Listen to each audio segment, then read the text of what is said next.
Bank कर्मचारियों के लिए 2024 का साल काफी बेहतर साबित हो रहा है। साल की शुरुआत में जहां बैंक कर्मचारियों की सैलरी में 17% का इजाफा हुआ था, वहीं अब आईबीए ने कर्मचारियों के महंगाई भत्ते में वृद्धि की घोषणा कर दी है।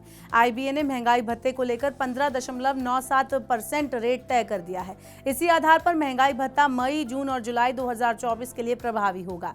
इस संबंध में 10 जून को भारतीय बैंक संघ यानी आईबीए ने सर्कुलर जारी कर दिया है। सर्कुलर में कहा गया है कि 8 मार्च 2024 को हुए 12वें बायपार्टी समझौते के अनुसार मई, जून और जुलाई महीने के लिए कामगारों और अधिकारी कर्मचारियों के लिए महंगाई भत्ते की दर वेतन का 15.97% तय किया गया है।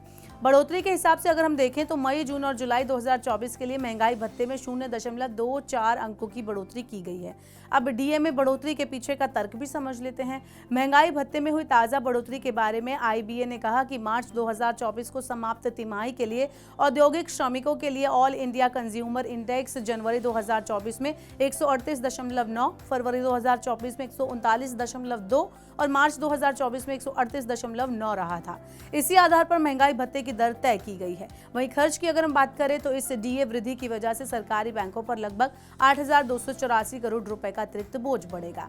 बैंक कर्मचारियों का डीए तो बढ़ गया, लेकिन बैंक कर्मचारियों की एक और पुरानी मांग पर अभी फैसला नहीं हो पाया है।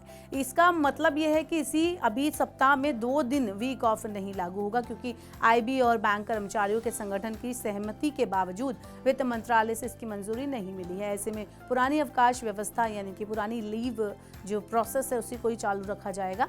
माना जा रहा है कि नई सरकार के गठन के बाद अब इस व्यवस्था पर जरूरी निर्णय लिया जाएगा। इसके अलावा खबर यह भी है कि शॉर्ट वर्किंग वीक को समायोजित करने के लिए पीएसयू बैंकों के रोजाना के वर्किंग आवर्स में बढ़ोतरी की संभावना है।